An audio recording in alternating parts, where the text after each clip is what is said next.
So look, I'm really pleased to be joined on Not the Andrew Marr Show by Lowkey, who's been doing loads of massive work on Twitter. I mean, or X, whatever it's called. So much stuff that's coming out, information I didn't know about. I mean, thank you, Lowkey. How are you doing? Thanks. I'm okay. Thank you. Now, the reason I wanted you to come on the show today is because a couple of things.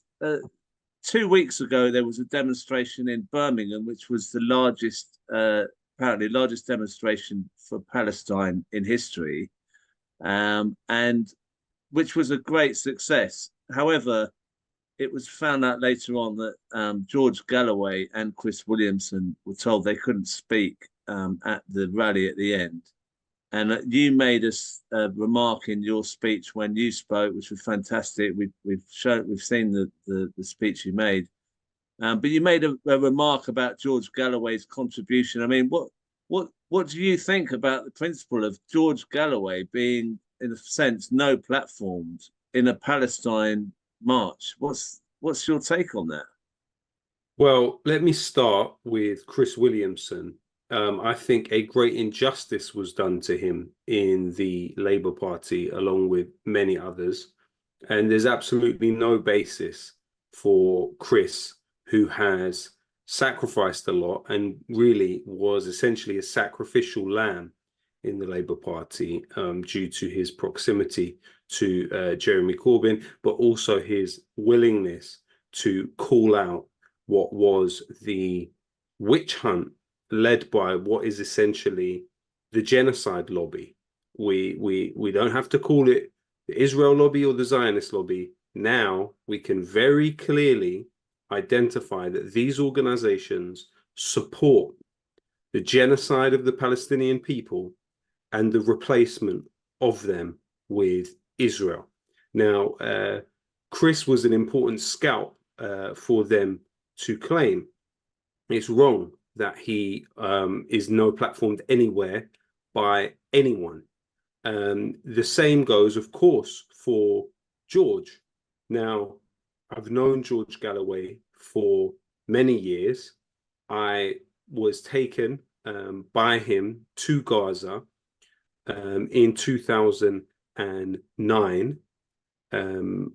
It was the second of the Viva Palestina convoys. And that's just one aspect of what George Galloway did to break the siege of Gaza.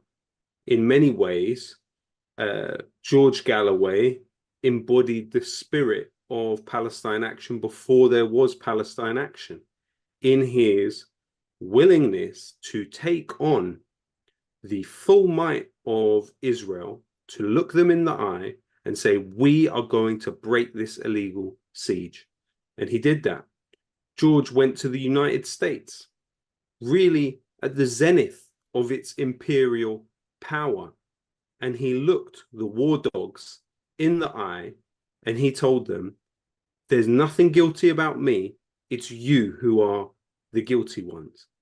I have absolutely no compunction about stating that George Galloway should not be no platformed at all, and that George should be supported in Rochdale and people should vote for him. Let's be clear about the choices that people have in Rochdale. They have Keir Starmer's Labour Party. Now that is the Labour Party of Gary Lubner, Israel lobbyist who's pumped millions into the Labour Party, Trevor Chin, key Israel lobbyist who has funded Starmer, Streeting, and David Lammy. You know, let's just remember that David Lammy is somebody who teaches a course about settler colonialism at SOAS, about several different settler colonial societies, but not Israel.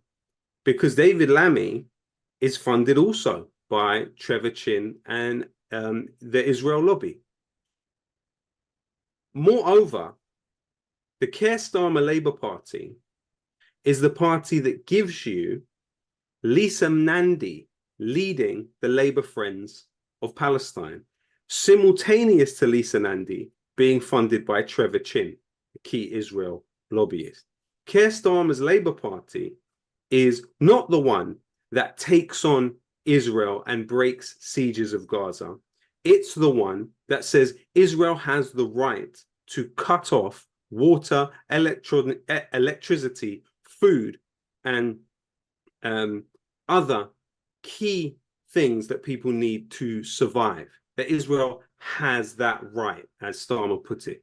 But also, more importantly, it's the kind of Labour Party that welcomes into it and employs Asaf Kaplan, a former agent of Israeli military intelligence unit 8200, the equivalent of GCHQ. It's the same kind of Labour Party that when the war on terror was launched by Labour in government, had 50,000 shares in BAE Systems, Britain's largest arms company, at the very same time that it launched that war, in what can only be described as an example of insider trading. Because, of course, BAE Systems shares skyrocketed in value through this war that we saw in Iraq and in Afghanistan. You're talking about someone, when you're talking about George Galloway, that has defended people in the Middle East at great detriment to his own career, success, and visibility. So when you're talking about the choice between a Labour Party in Rochdale and George Galloway, I'd vote for George Galloway every single time.